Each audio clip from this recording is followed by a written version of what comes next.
Paragraph writing के ऊपर आ जाएं। ये वैसे चैप्टर नंबर 3 बनता है 315, मेरे पास इसका पेज है, शायद आप लोगों के पास डिफरेंट हो। पैराग्राफ राइटिंग सिंपल सा टॉपिक है, इतना मुश्किल नहीं है।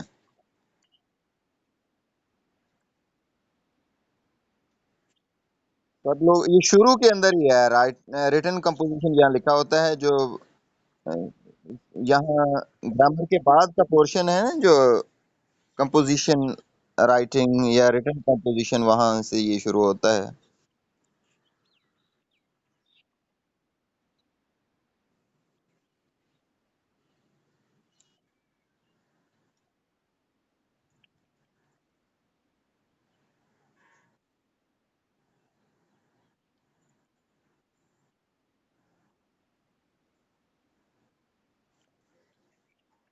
हाँ जी, सब लोगों ने निकाल लिया है। अच्छा, नहीं सब लोग निकाल लें आराम से। जो कंपोजिशन जहाँ से शुरू होती है, ग्रामर खत्म होते ही या कंपोजिशन शुरू होती है, शुरू के अंदर ही है इसका।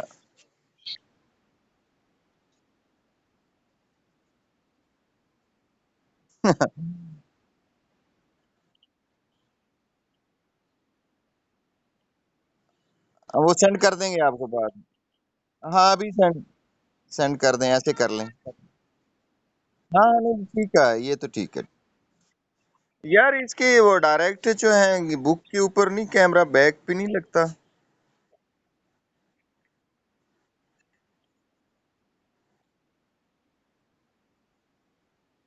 चलो कर लें, शेयर कर लें, पहले पहले सब लोग ना शेयर कर लें।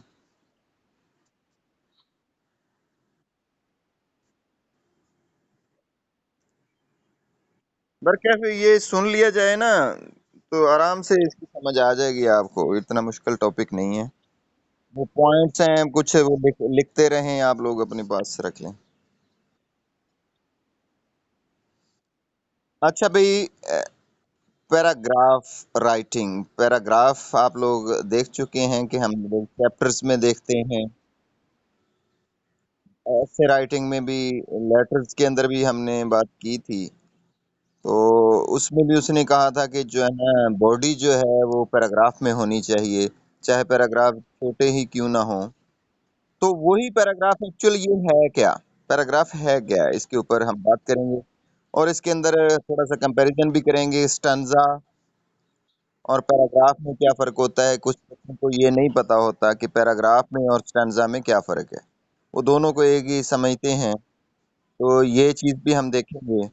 और पैराग्राफ के जो प्रिंसिपल्स कौन होते हैं, कि क्या पैराग्राफ में होना चाहिए, ये सारी चीजें हम इनके अंदर देखेंगे।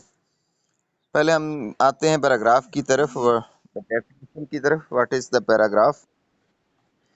वो कहता है, पहले वो डिस्कस करता है, शुरू में कहता है, if you look at any printed prose book, अगर आप देखें लिखी हुई नसर की किताब, प्रिंटेड प्रोज बुक।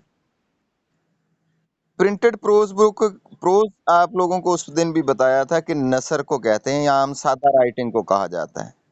तो जो भी छपी हुई नसर की किताब होती है, उसको अगर हम देखें, you will see that each chapter is divided into sections.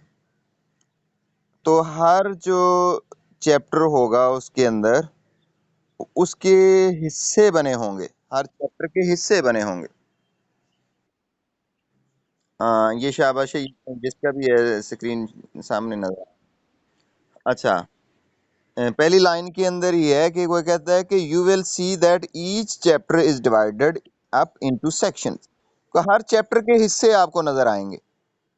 जब भी कोई किताब वो कहता है देखें, तो उसके अंदर कोई भी अगर आप चैप्टर देखते हैं, तो चैप्टर के आपको हिस्से बने हुए नजर आएंगे। The first line of each being indented slightly to the right. तो फर्स्ट लाइन जो होगी ईच, हर उस हिस्से की, उसको थोड़ी सी दाएं तरफ होगी, यानी दाएं तरफ थोड़ी सी आगे करके उसको, बिल्कुल शुरू बाएं से नहीं शुरू किया जाता, थोड़ा सा बढ़ाकर जो हिस्सा होता है, चैप्टर के जो हिस्से बनाए होते हैं, डिवीजन बनाई होती है, यानी पैराग्राफ की शक्ल में वो कहना चाह रहा है कि पैराग्राफ में हर चैप्टर होता है और हर जो पैराग्राफ है वो थोड़ा सा दाएं तरफ पहली जो लाइन होती है वहां से शुरू होती है। These sections are called paragraphs. ये चैप्टर के जो सेक्शंस ये होते हैं इनको पैराग्राफ कहा जाता है। Chapters, essays and other prose compositions, चाहे चैप्टर हों, चाहे मजमून हो या कोई भी नसर में लिखी हुई तहरीर हो, are broken up into paragraphs, उसके हिस्से पैराग्राफ में होते हैं। To make the reading of them easier, ताकि इनको पढ़ना आसान हो जाए। For the beginning of the new paragraph marks change to of topic. For the beginning of a new paragraph, कोई भी पैराग्राफ है उसका जो आगाज होता है marks a change of topic, वो ये बताएगा कि टॉपिक अब तब्दील हो गया है। Are a step in the development of an argument, या जो भी आर्गूमेंट है दिया जा रहा है इसके अंदर अब मजीद डेवलपमेंट होने का नया स्टेप उठ गया है ऑफ स्टोरी या किसी भी स्टोरी का। In writing essays or other compositions, it is important to know how to divide them properly into paragraphs. In writing essay, जब भी आप खत मजमून लिखते हैं, फॉर एन एसे सॉरी क्या कहते हैं, इन राइटिंग ऐसे जब आप मजमून लिख रहे होते हैं और अदर कंपोजिशंस या कोई भी जो कंपोज किया जाता है जब कुछ भी, it is important to know how to divide them properly, तो ये ज़रूरी है कि आप जानकारी करें कि इनको आपने इस कंपोजिशन को या मजमून को मुनासिब तरीके से तकसीम कैसे करना है इनटू पैराग्राफ्स, यानी पैराग्राफ में प्रॉपरली कैसे तकसीम करना है। फॉर एन ऐसे not so broken up looks uninteresting, अगर मजमून इसके हिस्से ना बने हुए हों, इसको तोड़ा ना गया हो, तो फिर ये दिलचस्प नहीं रहेगा। और is not easy to read, और ना इसको पढ़ना आसान होता है। जनरली आपने देखा होगा कि वो कहता है, ये जो सारा पैराग्राफ है उसका लुबे-लुबाब, वो कहता है कि जो भी आप चैप्टर वगैरह देखते हैं उसको वो तकसीम हुए होते हैं पैराग्राफ के अंदर। तो पैराग्राफ जो होता है वो हर पैराग्राफ की पहली लाइन जो होती है वो थोड़ी सी दाएं जानब और उसके साथ यानी आगाज़ थोड़ा सा आगे करके, बिल्कुल बाएं से नहीं शुरू करते उस पैराग्राफ को, अंग्रेज़ी की बात करता है। और जो भी चैप्टर या मजमून है या कोई भी कंपोजिशन है उसके पैराग्राफ होते हैं, और वो पैराग्राफ इसलिए होते हैं, वो कहता है कि ताकि पढ़ना ये मजमून या चैप्टर को पढ़ना आसान हो जाए। तो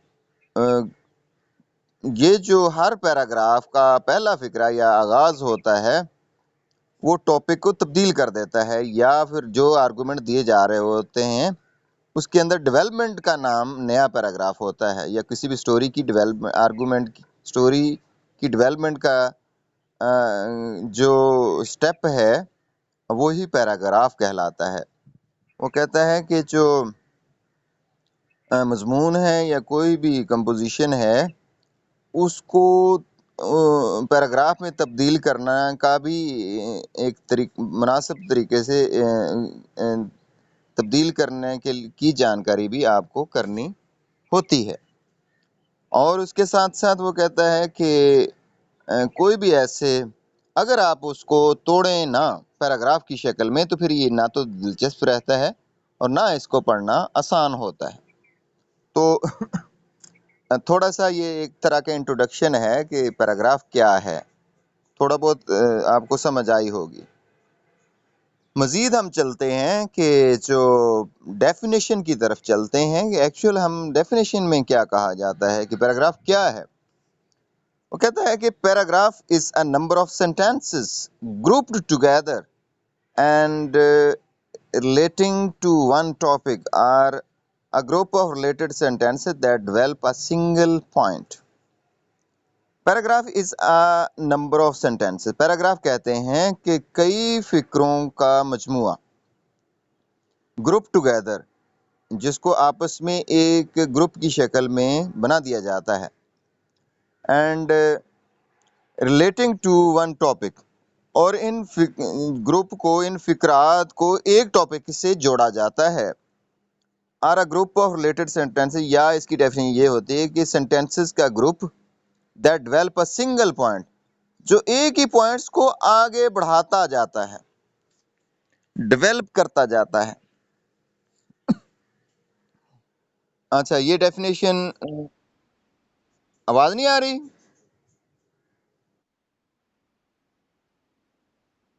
चलो, बच्चे तू जोंग का और लेके आओ पैकेज।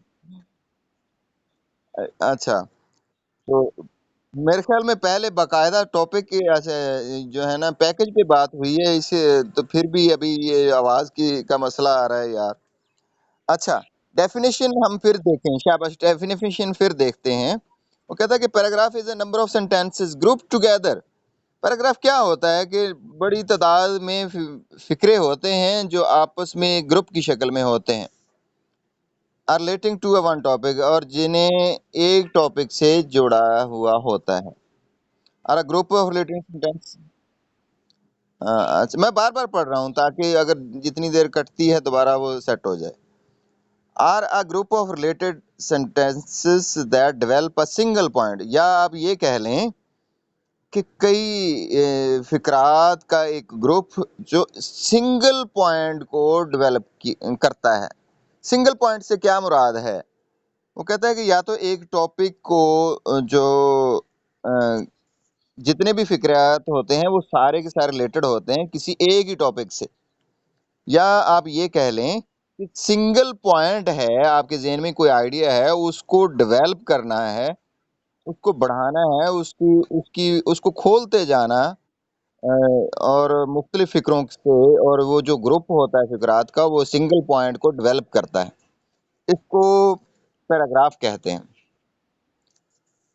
अच्छा, मज़ीद देखते हैं कि these definitions show that paragraph of the composition are not merely arbitrary divisions. These definitions show, ये जो डेफिनेशन बनी हुई हैं, वो बताती हैं या दिखाती हैं that the paragraphs of a composition, कि कोई भी तहरीर के जो पैराग्राफ होते हैं, are not merely arbitrary divisions, ये बेकायदा या बेसूद कोई तकसीम का नाम नहीं है। The division of a chapter into paragraphs must be made according to the changes of ideas introduced, बल्कि the division of a chapter, बल्कि चैप्टर की जो तकसीम है इनटू पैराग्राफ, जिसके पैराग्राफ बनाए होते हैं, मस्ट बी मेड, यकीनन ये बनाए होते हैं, according to the chapters of ideas introduced, वो sorry, to the changes of ideas introduced, जो आइडियाज की तब्दीली हो रही होती है उसके मुताबिक ये पैराग्राफ बनाए होते हैं। There is therefore no rule as to the length of the paragraphs.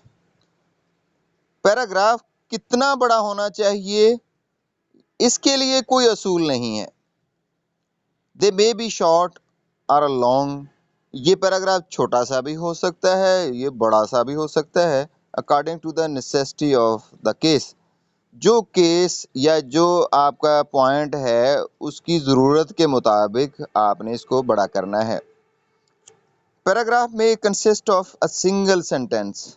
Paragraph छोटा सा, इतना छोटा भी हो सकता है कि एक ही फिक्रा हो, और ऑफ मैनी सेंटेंसेस, या पैराग्राफ कई फिक्रात पर मुश्तमिल भी हो सकता है। Note in this respect the paragraphs of a piece of prose differ from the stanzas.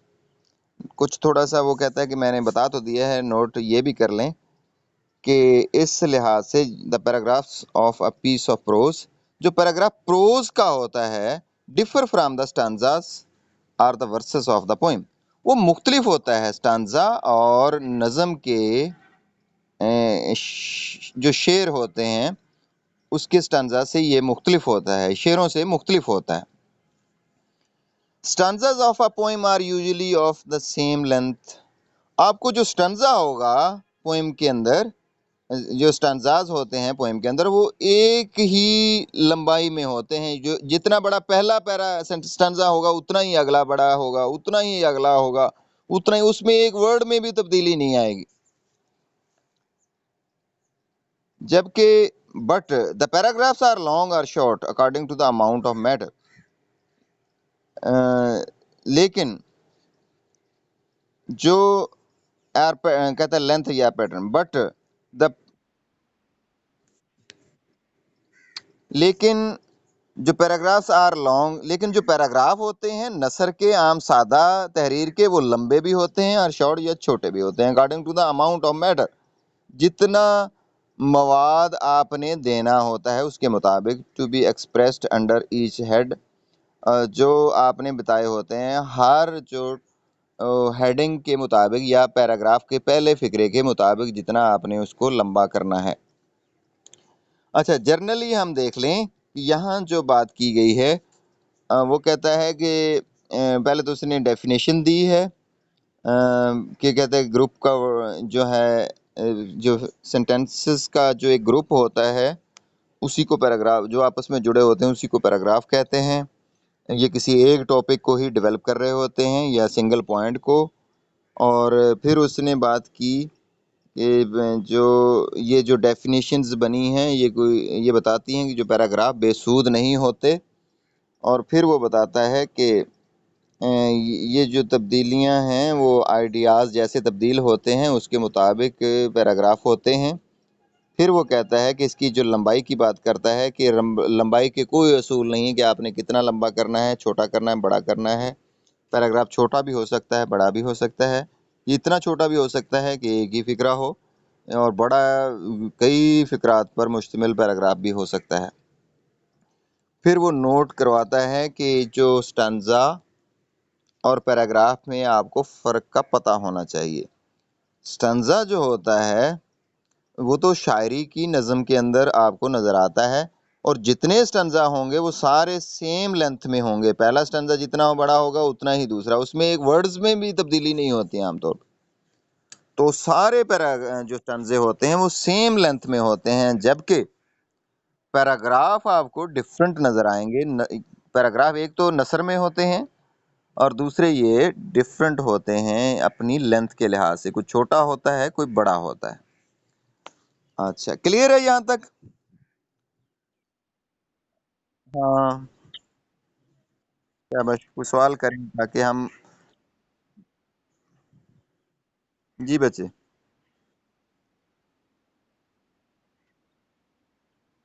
हाँ जी, वर्ड्स भी काउंट होते हैं मोस्टली।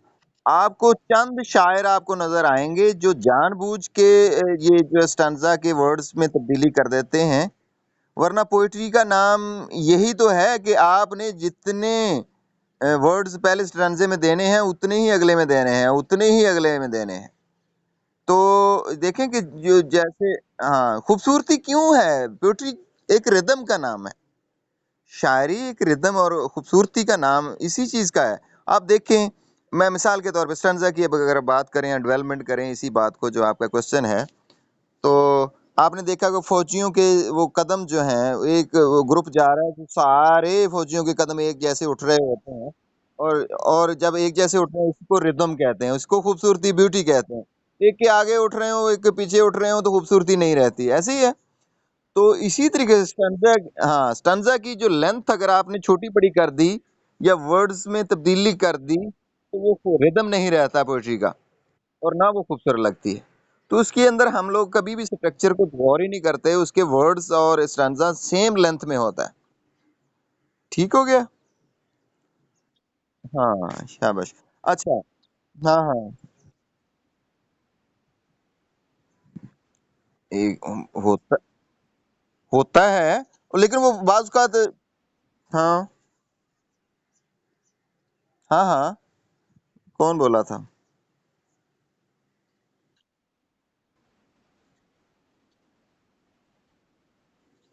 वो यार पता क्या है, ये आपने एक बात करनी होती है, पैराग्राफ के अंदर जो पहला सेंटेंस होता है वही असल बात होती है। आप उसी को पहले को रहने दें, उसको डेवलप ना करें।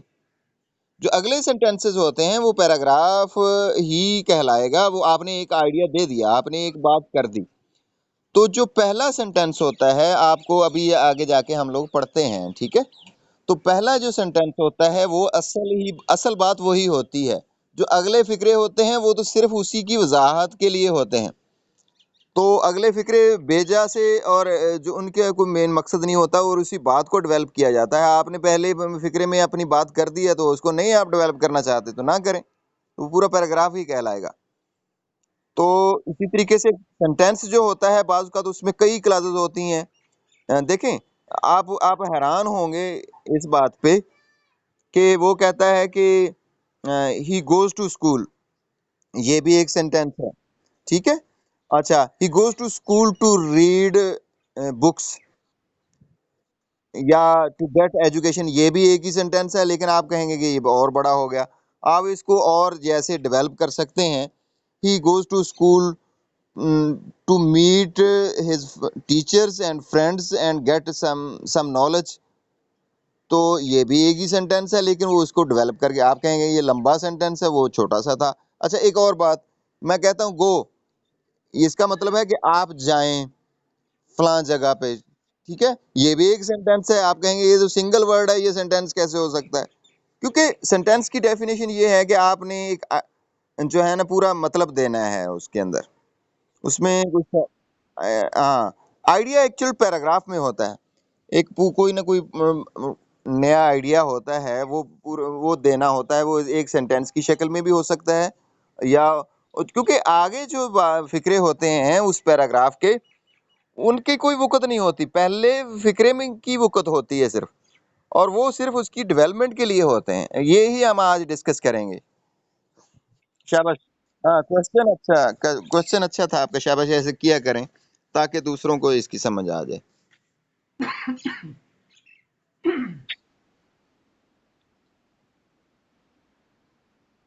पहली लाइन, असल जो पहली लाइन होती है, बाकी लाइनें उससे रिलेट करनी होती हैं। असल फन अगला ये होता है। ये हम आगे पढ़ते हैं, देखते हैं, यही बातें वो आगे करेगा। यही जो आपके क्वेश्चन है ना, इसमें ये सारी बहस होनी है आगे। अच्छा, वो कहता है कि प्रिंसिपल्स ऑफ पैराग्राफ, हाँ, प्रिंसिपल्स ऑफ पैराग्राफ स्ट्रक्चर, असूल क्या होने चाहिए पैराग्राफ का, जो बनावट का के जो असूल हैं वो क्या होने चाहिए, वो देखते हैं हम। पहला है यूनिटी। यूनिटी कहते हैं इत्तेहाद, वही कि आपने अगला पहले फिक्रे से दूसरे को कैसे जोड़ना है। वो कहता है कि first and most important principle to observe in structuring a paragraph is that of unity. सबसे अहम जो असूल है जो देखने वाला होता है पैराग्राफ की बनावट में, वो यूनिटी होता है कि आया के फिक्रात की आपस में यूनिटी है। Just as each sentence deals with one thought, जैसा कि हर फिक्रा जो है उसके अंदर एक थॉट होती है, एक सोच होती है। Each paragraph must deal with one topic और आइडिया, तो इसी तरीके से हर पैराग्राफ के अंदर एक टॉपिक या एक आइडिया होना चाहिए। अच्छा, जो सेंटेंस होता है उसके अंदर एक सोच, एक थॉट या कंप्लीट सेंस होता है, एक ही कंप्लीट सेंस होता है। और जो पैराग्राफ होता है उसके अंदर एक टॉपिक या एक आइडिया होता है, और एक ही आइडिया रहना चाहिए, और मुख्तलिफ आइडिया एक पैराग्राफ में नहीं होने चाहिए। With no more than one, एक से ज्यादा कोई आइडियाज नहीं होने चाहिए। इन राइटिंग एन ऐसे, मिसाल के तौर पे जब आप मजमून लिखते हैं, और फॉर एग्जांपल मिसाल के तौर पे, every head and every sub head should have its own paragraph to itself. तो जो जो पहली हेडिंग होती है या सब हेडिंग होती है, should have its own paragraph to itself, इसका अपना पैराग्राफ होना चाहिए। अब देखिए, हेड और सब हेड से क्या मुराद है। जो भी आप मजमून लिखते हैं, वो कहता है कि उसके अंदर हर हेड और सब हेड की का अपना पैराग्राफ होना चाहिए। जो पहला हिस्सा होता है, वो वो यानी पहला पैराग्राफ होता है, उसमें एक्चुअल वो हेडिंग या मज़मून का जो पहला टाइटल होता है वो हेड होता है, और उसके बाद के जो पैराग्राफ होते हैं, हर पैराग्राफ का अपना एक आइडिया टॉपिक होता है, उसको सब हेड कहा जाता है। और इसके और सब हेड यानी हर सब हेड का अपना पैराग्राफ होना चाहिए। तो यानी आप जैसे-जैसे आगे पैराग्राफ खोलते जाते हैं, वो हर पैराग्राफ का अपना एक सब हेड बनता जाता है, छोटा-सा, और वो उ उसका यानी आप पूरा का पूरा पैराग्राफ बनाते हैं। वो कहता है कि हाँ, हाँ। जी बच्चे।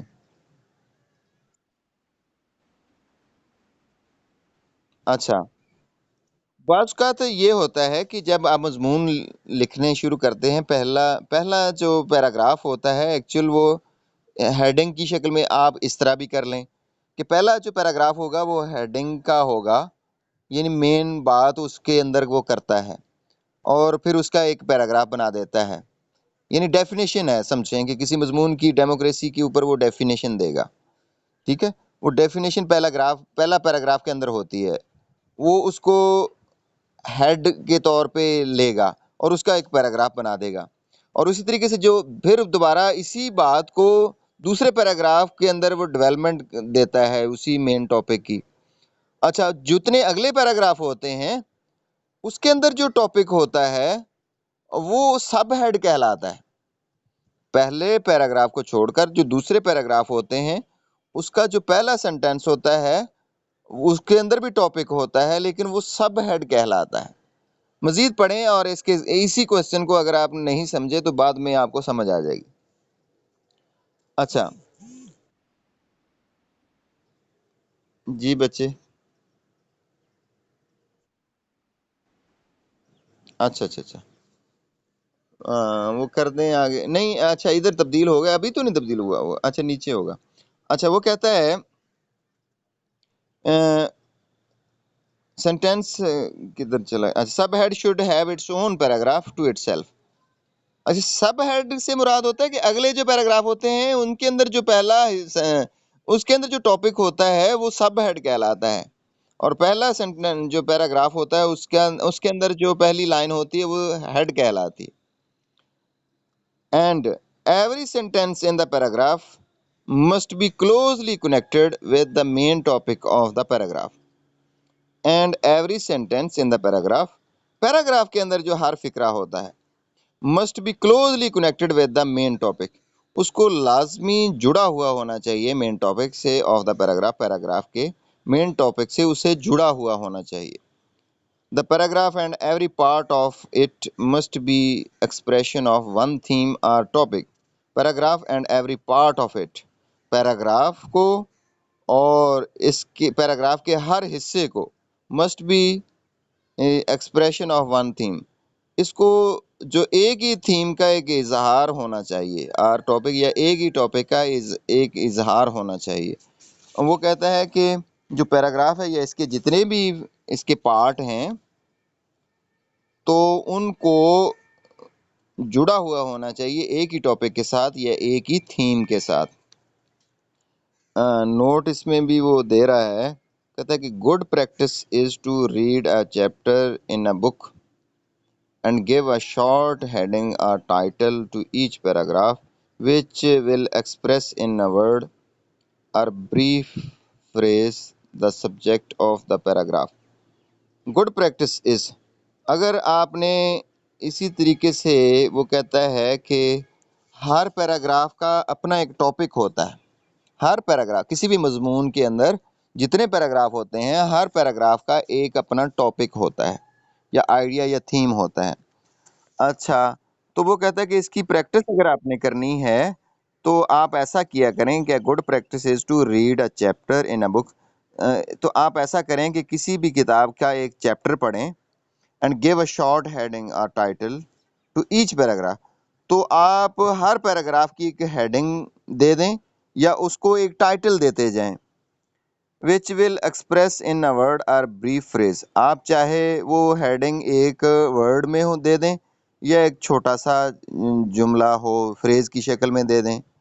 द सब्जेक्ट ऑफ पैराग्राफ, जो इस पैराग्राफ का एक सब्जेक्ट होगा या वो जो टॉपिक होगा या टाइटल होगा, तो वो कहता है कि इसके अंदर वो कहना ही चाह रहा है कि आपने अगर प्रैक्टिस करनी है कि आप कहना चाह रहे हैं कि हर पैराग्राफ का अपना एक टाइटल या एक अपना एक थीम होता है, तो आप ऐसा करेंगे कि किताब का एक चैप्टर पढ़ें, तो हर जो चैप्टर का जो पैराग्राफ होगा, हर पैराग्राफ को उसका अपने हिसाब से एक टाइटल दे दें, प्रैक्टिस करें उसकी, तो आपको उसका पता चल जाएगा कि इस पैराग्राफ के अंदर ये मेन बात है। एक ही बात होती है, उसके अंदर मुख्तलिफ बातें नहीं होती हैं।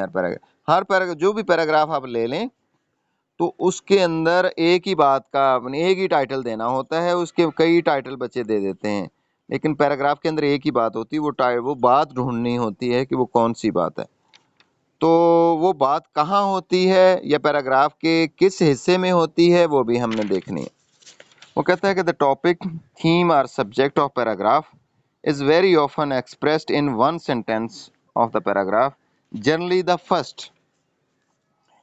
द टॉपिक, थीम और सब्जेक्ट, या वो कहता है जो भी टॉपिक दिया होता है या थीम दिया होता है या सब्जेक्ट दिया होता है ऑफ अ पैराग्राफ, उस पैराग्राफ के अंदर is very often expressed in one sentence, वो एक ही सेंटेंस में बताया होता है। और द पैराग्राफ, पैराग्राफ में जनरली द फर्स्ट, वो बताया होता है पैराग्राफ के पहले फिक्रे में। ठीक है, ये इस बात की समझ आई, ये बहुत अहम बात अभी हुई है कि जो भी पैराग्राफ का सब्जेक्ट, थीम या टॉपिक होता है, वो अक्सर एक ही फिक्रे में होता है और वो फिक्रा पहला होता है। बच्चे, इस चीज की समझ आई है अभी जो मैंने बात की? हाँ, शाबाश, इसको दोहराएं, ये बहुत अहम बात है मैंने कही। कोई दोहराएगा? शाबाश, जिसको कोई समझ आई है। वो किधर है बीनिश? अला यमुना लम बीनिश। हाँ हाँ, चलो आप बताएं। शाबाश शाबाश।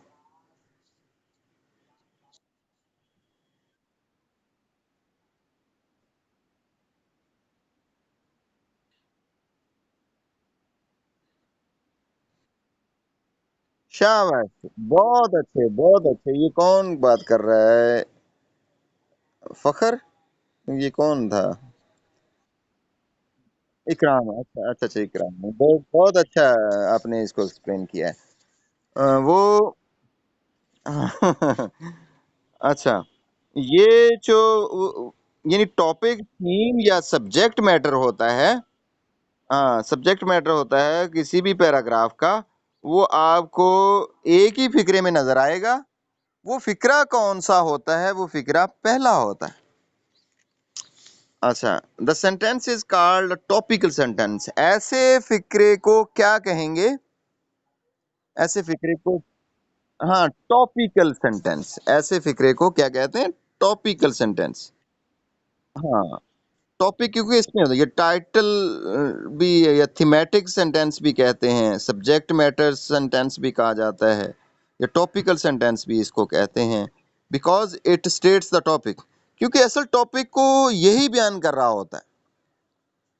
और द की सेंटेंस, इसे की सेंटेंस भी कहा जाता है, यही ढूंढना होता है पैराग्राफ के अंदर की सेंटेंस कौन सा है, because it unlocks or opens the subject to be dealt with in the paragraph. Because it unlocks or opens the subject, क्योंकि यही पैराग्राफ बताता है या अनलॉक करता है या खोलता है उस सब्जेक्ट को या मौजू को, उस मौजू को यही फिक्रा बता रहा होता है। To be dealt with in the paragraph, जो भी पैराग्राफ के अंदर मौजू बताया हुआ होता है। अच्छा, ये जो अभी उसने बहुत ही अहम बात कही है कि पैराग्राफ के अंदर जो पहला सेंटेंस, पहला तो वो कहता है कि हमने ढूंढना होता है की सेंटेंस कौन सा, या जिसको टॉपिकल सेंटेंस भी कहा जाता है, थीमेटिक सेंटेंस भी इसको कहेंगे, सब्जेक्ट मैटर सेंटेंस भी इसको कहते हैं, या की सेंटेंस भी इसे कहा जाता है। तो ये की सेंटेंस बच्चों कहाँ से हमें मिलता है पैराग्राफ के अंदर? ये पैरा ये जो सेंटेंस, पहला ही सेंटेंस, आपको ढूंढने की जरूरत नहीं है इसको। ढूंढने की जरूरत नहीं कि वो दरमियान में मिलेगा, आगे जाके मिलेगा, पता नहीं कहाँ से मिलेगा। तो ये आराम से आप इसको की सेंटेंस को निकालना हो तो वो पहले सेंटेंस में आपको मिल जाएगा। हाँ, अच्छा। क्या क्या दोबारा रिपीट करना, वो आवाज नहीं सही आई। क्या हो सकता है?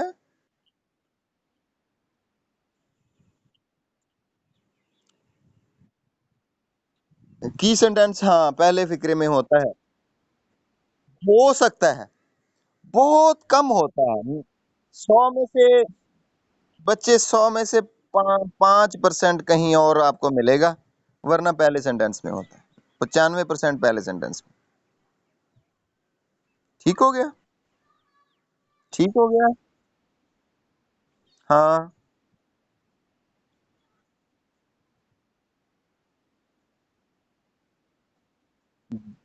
बिल्कुल यही, शाबाश, गुड।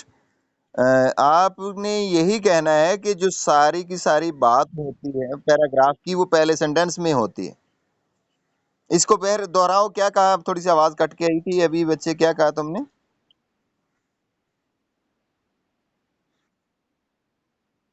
हाँ जी, पूरा का पूरा पैराग्राफ की डिपेंडेंस जो होती है वो पहले सेंटेंस पे होती है।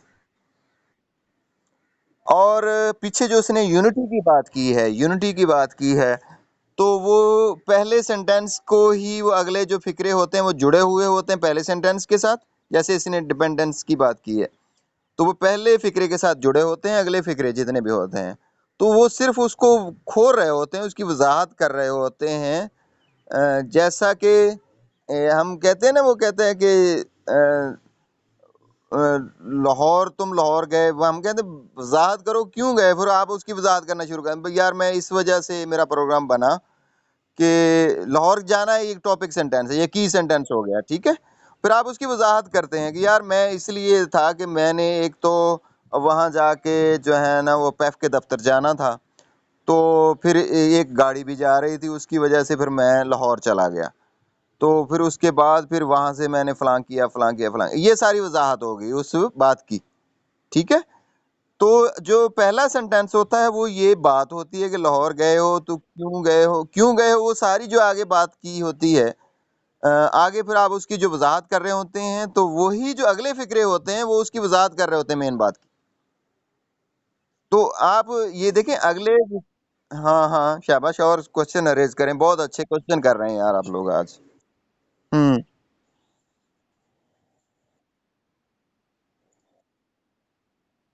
जी। हाँ, पूरे का पूरा जो पैसेज होता है उसका जो मेन थीम या टाइटल या की या बात जो असल होती है वो पहले सेंटेंस में होती है।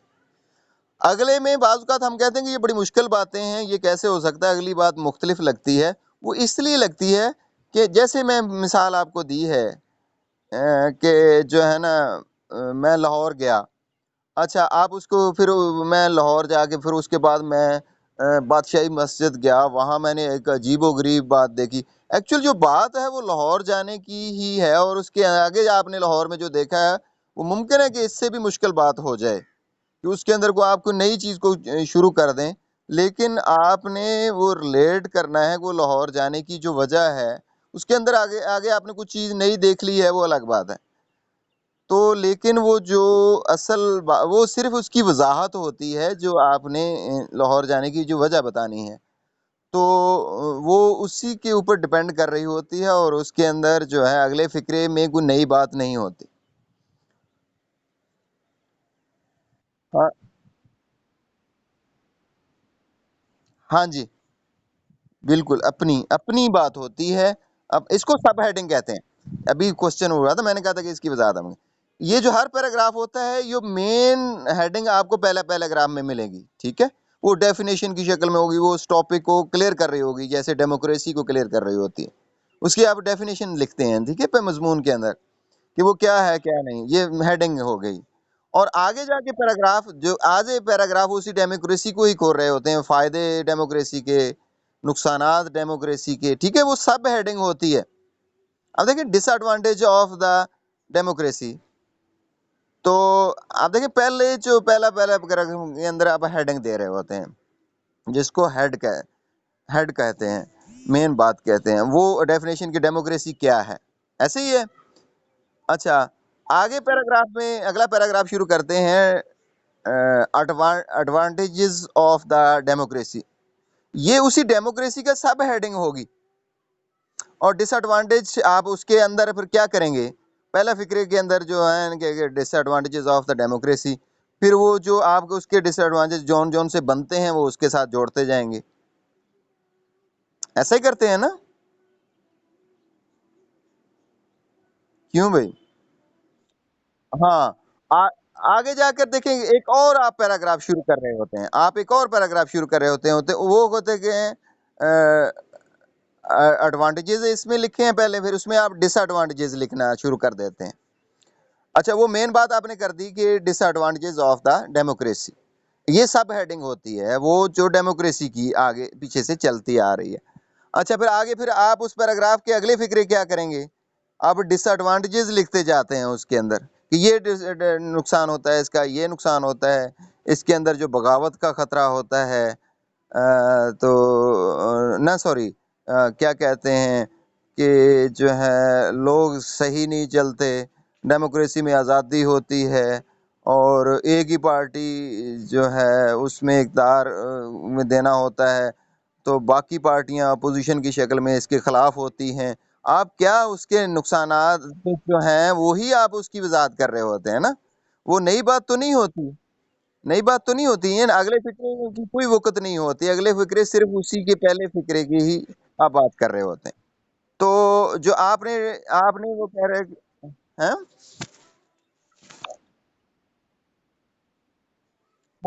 हाँ, जो तफ़सील होती है, तफ़सील होती है, वो जो वो तफ़सील होती है, एक्चुअल वो अगले फ़िक्रों में कोई बात नहीं होती, नहीं। वो तो उसी से जुड़ी होती है जो पहले ही आपने बात कर दी है, डिसएडवांटेजेस की बात कर दी है आपने। ऐसे ही है ना? हुँ। जी बच्चे। नहीं, यही तो बात है। आपने अच्छा, हमारा ये भी टॉपिक है आगे, कंट्रास्ट टेक्स्ट टेक्स्ट बुक में आपका ना जो टॉपिक है, आपने ये जो आपको आपका जो कोर्स है ना हमारा, हमने जो डिस्कस करना है, आपका सिलेबस है इंग्लिश का, उसके अंदर हम ये भी देखेंगे कि जी ये जो आपने बात की कंट्रास्ट भी बाज़ औक़ात हो जाता है, कि आप जैसे कह रहे हैं कि जी वो फ़ायदे और नुकसान दोनों एक पैराग्राफ में हो सकते हैं। ये कहते हैं कंट्रास्ट टेक्स्ट बुक के अंदर आता है। अगर आप उसको उसके अंदर को देंगे, लेकिन वो इस तरीके से होता है कि आप कंट्रास्ट दे रहे होते हैं, लेकिन उसी बात की वज़ाहत करने के लिए वो कंट्रास्ट दे सकते हैं। आप डिसएडवांटेज और एडवांटेज इकट्ठे नहीं लिख सकते एक ही पैराग्राफ के अंदर। ठीक है? अच्छा, ये आपका सिलेबस है, आपने पता नहीं वो नहीं देखा इंग्लिश का हमारा जो सिलेबस है, आप एक तो पैराग्राफ राइटिंग है, वो हमने सीखनी है, और इसके साथ जो टेक्स्ट के अंदर जो ये जो हम बात करेंगे कि डिसएडवांटेजेस ही आपने लिखने हैं उस पैराग्राफ के अंदर, तो ये होती है सिमिलरिटी उस मेन टॉपिक की।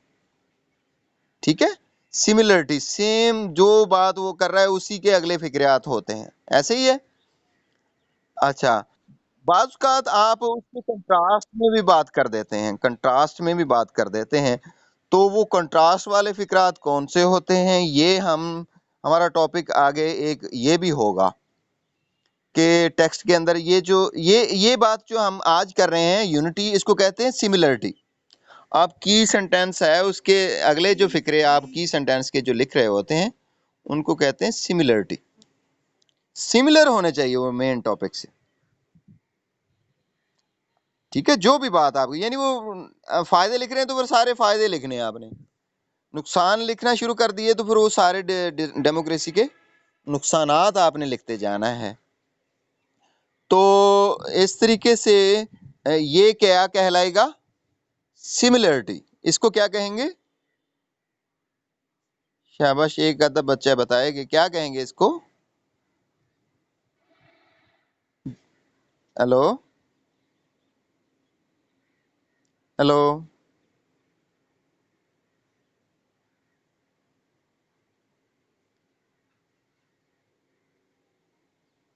हेलो?